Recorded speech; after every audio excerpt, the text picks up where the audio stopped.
Hi, investigators. Mike Evans standing here in the rain in beautiful Tasmania with this week's live Private Investigator, Government Investigator and Corporate Investigator Australia weekly news. Wow, it's been a very big week. We're in Tasmania doing our bush and rural surveillance training program, and people say to me, why do you do that? What's the practical application of it? Well, here is a job in Victoria for the Manager of Intelligence for the Statewide Investigations Group for the Victorian Fisheries Authority. Now, that lady or man who gets that job will be in the same capacity as the Western Australian Fisheries Authority Manager and the Tasmanian and New South Wales Fishing Authorities Manager.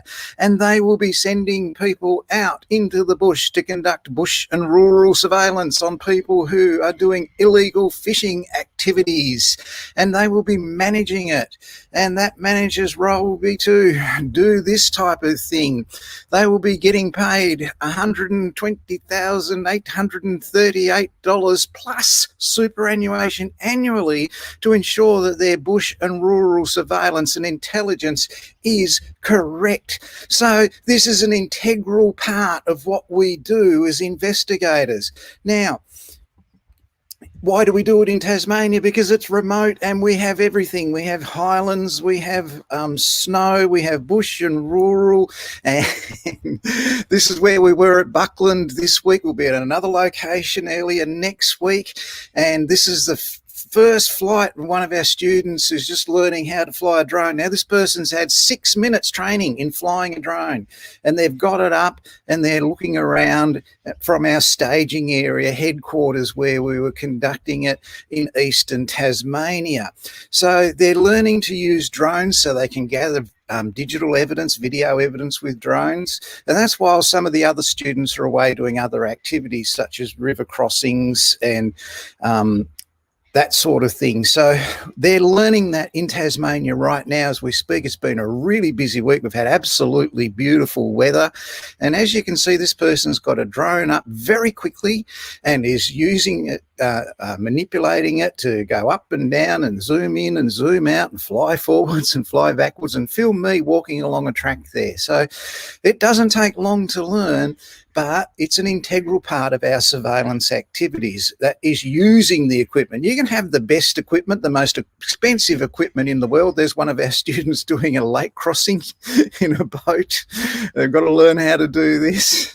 Now, that's not very covert, I understand that, but they've got to learn to get to places, and that's what they're practicing in this one student's practicing. As another student who's filming it with a drone actually lands the drone. So that's what's happening in that part of it. You can see again, there's another student, they're practicing and they've had 6 minutes training with the drone, this student. So it doesn't take long to pick up how to use a drone. They're not doing a bad job. Notice how I fit in with my white hair in that clay soil. So that's something you can notice from bush and rural surveillance. It's easier to hide in plain sight than it is to wear camo gear sometimes, especially if you're old with white hair. So we're there doing that. We're doing that because people in government investigation positions and private investigation positions have to know how to do bush and rural surveillance. When we were in open paddocks, I think every hour and a half we were coming across one of these little friendly guys who were just wandering around eating ants. It was just absolutely fun this week. Beautiful weather for it. We have to learn what to do in respect of wildlife when they're out there, because these people are generally operating them by themselves. Now, nobody's going to be injured by an echidna.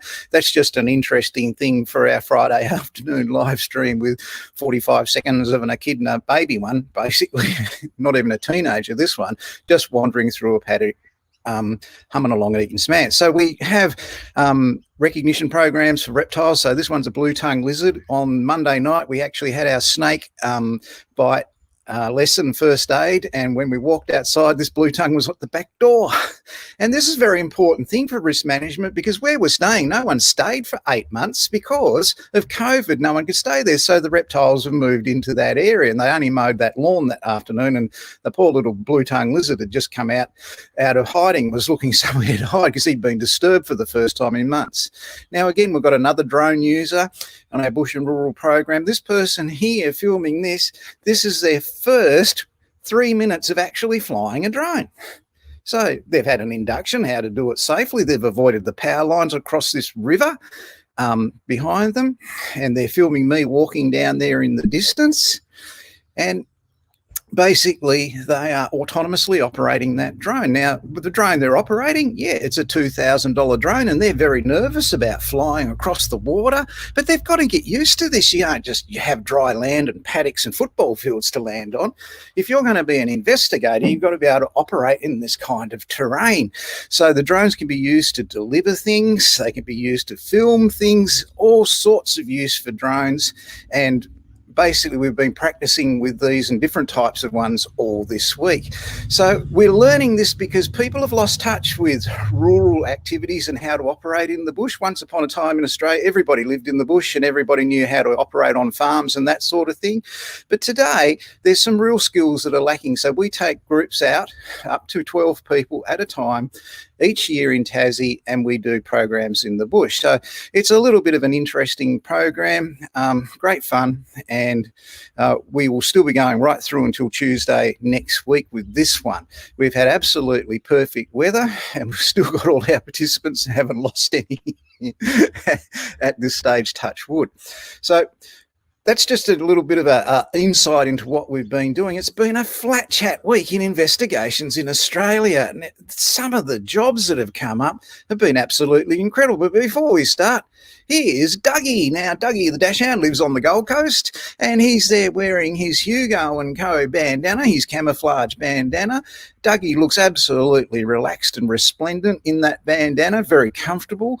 If he went into my backyard where you're looking at me streaming right now, Dougie would disappear with that bandana on. That's how good that is. So people, if you're looking for something to dress your little pet doggy up for Christmas, get in touch with Hugo and Co. They're a sponsor of ours. They bring this program to you each week. They've got their Christmas range of bandanas out there, and you'll look just as good, and your pup will look just as good as Dougie does. That leaves Jim Higgins as the only person that's never sent me a photo of their dog in the bandana. So come on, Jim, you got to get your act together there, mate. Moving right along, it's been flat chat week, and effectively, we've had a lot of job vacancies this week. So the one we just looked at was the Manager of Intelligence for the Victorian Fisheries. Now, this is a government program. You're going to have a diploma of government. I've got a big audience watching me, stirring me up. You're going to have a diploma of government investigation. They're making me laugh. I'll turn the camera around. And basically, that's a very high-paying position for the manager of that fisheries in Victoria. So you can see that and all the other jobs that I'm going to talk about today in our Australian Private Investigator, Corporate Investigator jobs page. So that's where you see it. Just Google on Facebook, Australian Private Investigator, Corporate Investigator. You'll see all these jobs come up. Now, they're absolutely rip-roaring positions. So that one with the government investigators there, but there's also private investigators one. So here's Charette. They're looking for people in Hobart, Melbourne and Perth, and you'll see that job on our Facebook page. So Charette want general insurance investigators. Now, that's the best fun you can possibly have with general insurance investigator, because you get so much fraud in that type of insurance investigation. And they're looking for investigators in 3 states. And look, I'm sure they will be open to investigators in other states as well. So keep that in mind. That's on our Facebook page. Go there and have a look at it. Now, this guy, he's gone to jail for 30 years over the importation of drugs and tobacco worth millions of dollars. Governments don't like that because they lose so much in tax. Now, that's a very old thing back from May this year, but on our bush and rural program this week, that's tobacco growing wild in Tasmania. So we didn't come across any dope crops yet where we are, but there's tobacco growing everywhere we are. And a man in Sydney has gone to jail for 30 years for importing it. But he could have just come down here to where we're doing this and just picked it up off the ground and dried it out at home. Would have been less risk. So some more jobs. The Uniting Church for their aged care facilities are looking for a lead investigator. So they're looking for people in that. That's on our Facebook page. Don't miss it, people. That's a great job. And you're going to be making a difference in that organisation in regards to their compliance. So you're ensuring that all their staff and all their compliance systems are working, and it keeps the aged care regulator happy. So great job there at Uniting. That one's in New South Wales and the ACT. Kerrigans are looking for Victoria for factual and surveillance investigators. So get in touch with James at Kerrigans. They're advertised on Seek this week. So they want licensed private investigators in Victoria to conduct surveillance and conduct factual investigations. In Adelaide, if you're down there, this is either Centrelink or the tax office. It doesn't say which one it is. They want multiple investigators. They want lots of investigators for a 7-month blitz they're having. So, okay, it's only 7 months, but the experience on your resume, that's going to be pretty good. So keep that in mind. And also in Adelaide, this is a beauty. They're looking for workplace health and safety inspectors for the department down there. So they want workplace health and safety inspectors. Again, it's multiple positions. But look, they're not looking for someone that's just academic workplace health and safety. They want people who have a background in ergonomics. Nobody has that. Occupational hygiene, well, I'm sure we all have that. Electrical work, so they'll even employ sparkies. They'll take anyone. Agriculture, so if you have a farming background or a knowledge of it, they want to speak. Engineering, a lot of people have that. Disability and aged care people, they want people with experience in that. Childcare and education. Wholesale retail, lots of people have retail and wholesale experience. They're looking for workplace health and safety people in all those areas. So they don't want an academic person with a double diploma in workplace health and safety that's never had any practical application of it. They're looking for experienced people. So keep that in mind. If you've got experience in those areas, there's opportunities for you. So I thought that was a great job. One of the things that's come up this week, there was a new person who's an investigator, and this is pretty typical. They're not happy with going on Facebook and looking at Facebook pages and seeing all the bun fights and idiot comments that are on there. And naturally, this person went on there and read some of the stupid remarks on one of the job vacancy pages, which you won't see on my page. And she put up a thing that she just would never, ever ask a question of those Facebook groups. And that's good. Don't ever ask a question in a Facebook group. If you want to answer to a question, you private message me and you'll get the right answer from myself or Pat Flynn. You don't ask any idiot on Facebook what's going on. The important thing I want you to remember, when you see those stupid comments on Facebook, is they are now monitored. They're monitored by just about everybody. Everyone has open source intelligence, whether it's an employer or a government department today, and they monitor that digital footprint. If you're not aware of your digital footprint and you're tempted to make a silly remark, right, let the idiots go. Let them do it, okay? Don't fight with them. Just let them make fools of themselves, because the more they bury themselves, the less employable they are in the future with anybody. So keep that in mind. The digital footprint they're leaving behind is their internet browsing data, their social media use, their networks and forums, all that sort of thing you can see listed there. So if you're disillusioned by what you see in the odd private investigator Facebook, that's fine. Don't participate. Don't join their groups. Get out of there. There's 2 specific Facebook hate groups just full of hate and loathing and seethingness. They're there to make you feel bad about yourself. Get out of those groups. You don't want to be there. Don't leave a digital footprint in any way with those groups.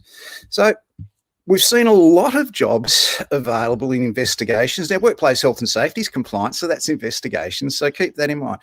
Another thing that's come up this week is New South Wales licensing for private investigators.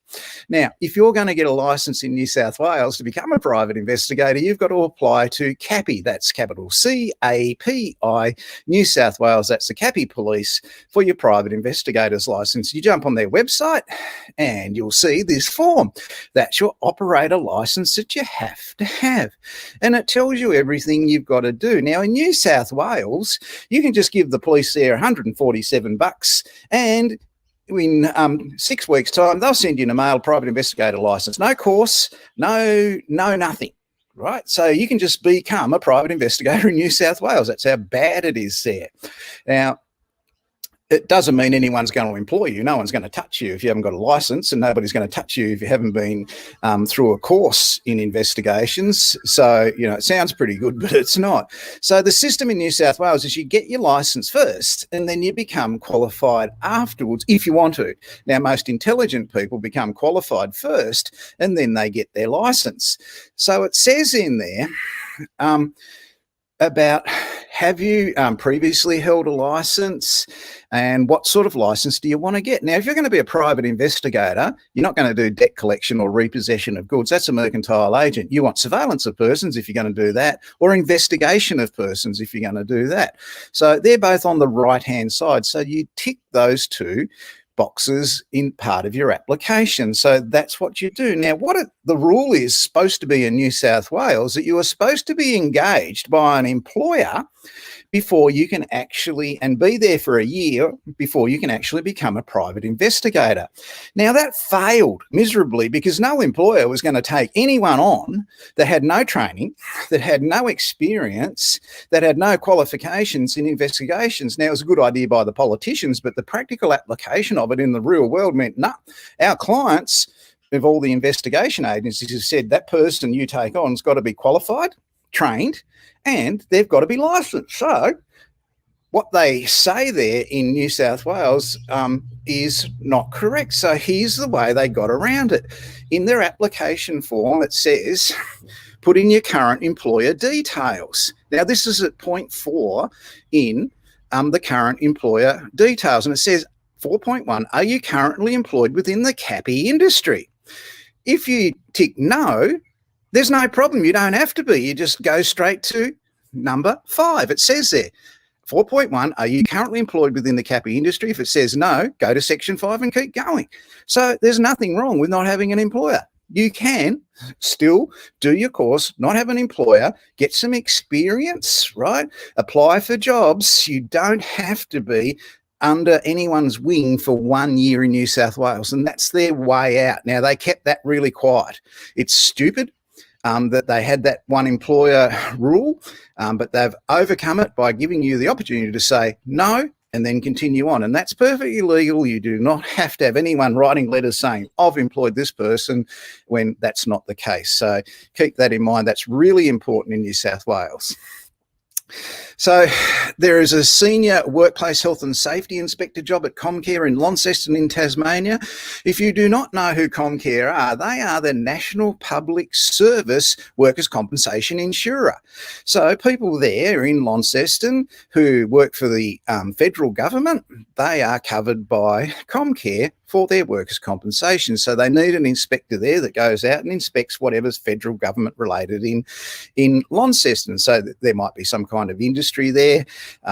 For example, the poppy industry is very popular, and that's what they use to make headache tablets. The basic ingredient's heroin. So that's all around Launceston. So that might be regulated by Tasmania and also federally by the government there. So keep that in mind. That's another vacancy that's come up down in Tassie. This one is a really good one if you're in Queensland. So UWI are after a risk manager in Queensland. Now, UWI are based on the Sunshine Coast, South African insurance company.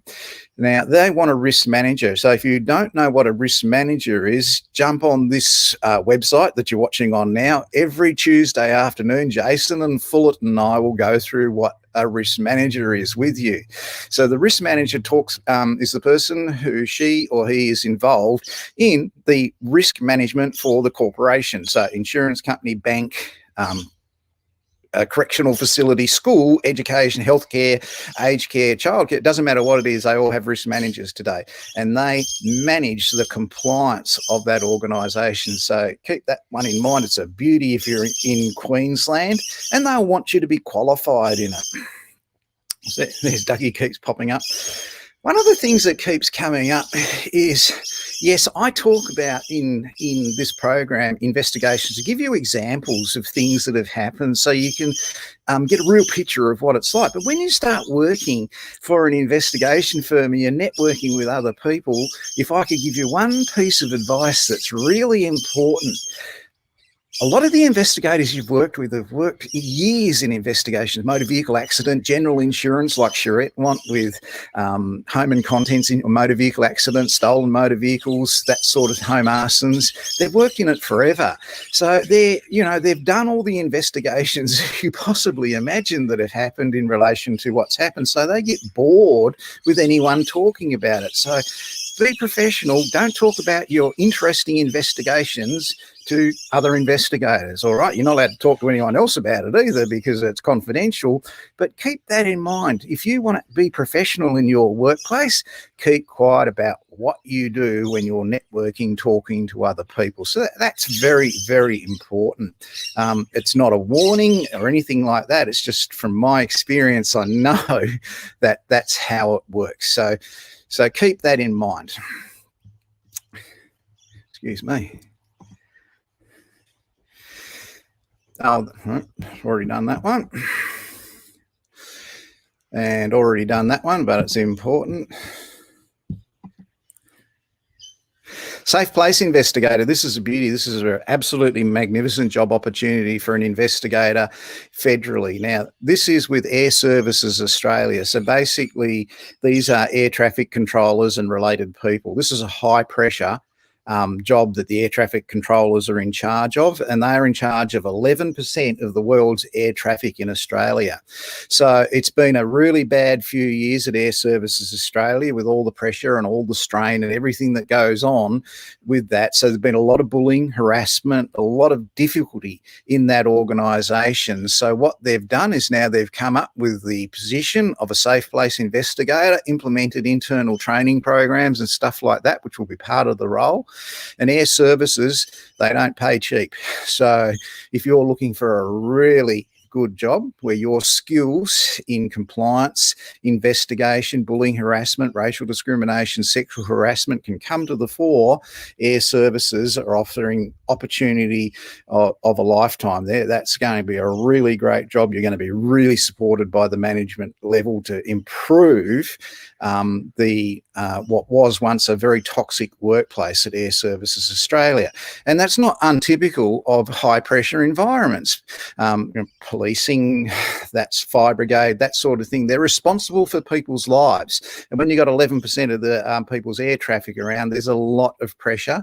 So, in those terms, it's not impossible to have a non-toxic workplace, but sometimes just because of the pressure of the work, you'll get bullying, harassment, that sort of thing. So they have training programs and they benchmark against other organisations around the world. So people with experience in that sort of thing, such as the Army or the Air Force or other fire brigades, your big city councils, that sort of thing. So Air Services, great job there, great opportunity if you can get it. Now, I'm worn out already. Anyway, we'll be continuing on in Tassie for another week yet. It's really important, if ever you do have to do bush and rural surveillance program, you must understand one day you're going to get out of your car. If all you do is relationship surveillance and you just sit in your car all day, there's going to be times when, as you grow as an investigator, you're going to have to get out of your car and actually go and do surveillance outside of that, and that's what we have that training for. So keep that in mind as something to watch and monitor for the future. Next week, you'll see Jason and I on Tuesday afternoon. We'll be live streaming the security risk analysis program. So I look forward to seeing you at that.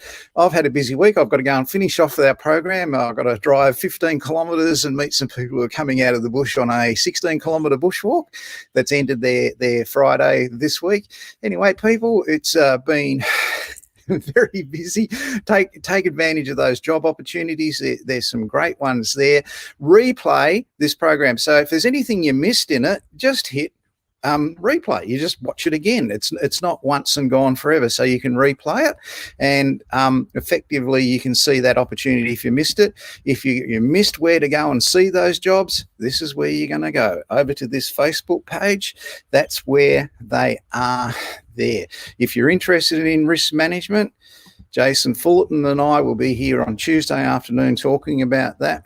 And a lot of people make it really complicated, but risk management, this is the concept of it. If you're going to do it for air services or for uniting or that sort of thing, the really basic concept is it's easier and less expensive to build a fence at the top of a cliff than it is to pay a lady and man in an ambulance to wait at the bottom and rescue people that fall off. So you're preventing. It's about prevention, and that's what it's for. So I've got to go and find my investigators who are in this area near that dam right now. They're heading towards it. They're not far away. They're probably about 3/4 of an hour off.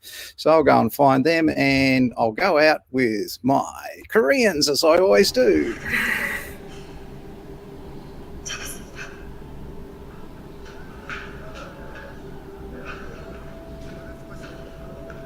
작전 종료. 전원 복귀할 것.